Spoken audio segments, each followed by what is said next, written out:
क्या रूस और यूक्रेन की जंग रोकने की कीमत ज़ेलेंस्की अदा करेंगे? क्या ज़ेलेंस्की ट्रंप की शर्तों और सौदेबाजी के सामने घुटने टेकेंगे? क्या ज़ेलेंस्की अपनी जिद छोड़ते हुए अपने पद से इस्तीफा देंगे?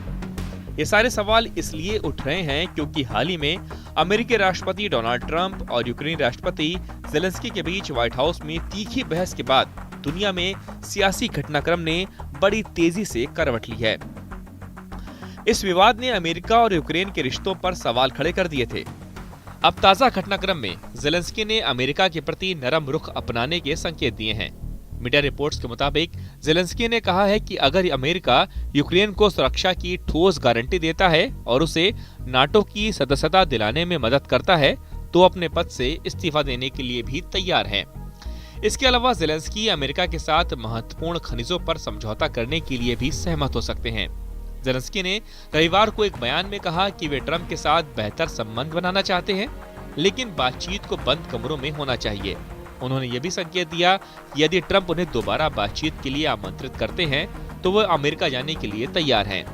हालांकि ज़ेलेंस्की ने स्पष्ट किया कि शांति समझौते के लिए वो अपने देश की जमीन का कोई हिस्सा रूस को नहीं देंगे। उन्होंने इस बात पर जोर दिया कि किसी भी समझौते में यूक्रेन की संप्रभुता को बनाए रखना अनिवार्य होगा। इससे पहले व्हाइट हाउस में शुक्रवार को ट्रंप और ज़ेलेंस्की के बीच बातचीत के दौरान स्थिति तनावपूर्ण हो गई थी। ट्रंप ने आरोप लगाया था कि ज़ेलेंस्की शांति वार्ता के लिए तैयार नहीं है और अगर वे समझौते की ओर नहीं बढ़ते तो अमेरिका युद्ध से अपना हाथ खींच सकता है। इस पर ज़ेलेंस्की ने कहा कि वो गारंटी के साथ युद्ध विराम चाहते हैं। बैठक के दौरान अमेरिका के उपराष्ट्रपति JD वेंस ने कहा कि इस युद्ध का अंत कूटनीति से हो सकता है। इस पर ज़ेलेंस्की ने सवाल किया कि वे किस तरह की कूटनीति की बात कर रहे हैं। वेंस ने जवाब दिया कि ऐसी कूटनीति जिससे यूक्रेन में जारी तबाही को रोका जा सके। उन्होंने ज़ेलेंस्की से ये भी पूछा कि क्या उन्होंने बैठक के दौरान अमेरिका को धन्यवाद दिया। इस पर ज़ेलेंस्की ने कहा कि उन्होंने कई बार अमेरिका को धन्यवाद दिया है।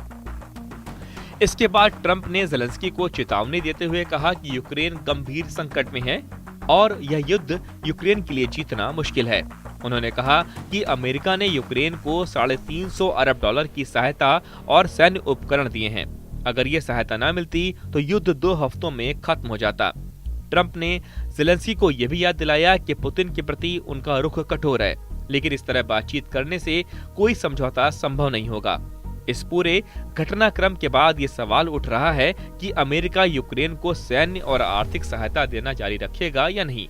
ट्रंप प्रशासन ने संकेत दिए हैं कि वे शांति वार्ता को प्राथमिकता देंगे और यदि ज़ेलेंस्की समझौते के लिए तैयार नहीं होते तो अमेरिका अपनी नीति में बदलाव कर सकता है। आने वाले दिनों में ये देखना दिलचस्प होगा कि अमेरिका और यूक्रेन के संबंध किस दिशा में जाते हैं और क्या ज़ेलेंस्की अपनी शर्तों पर समझौता करने के लिए तैयार होंगे।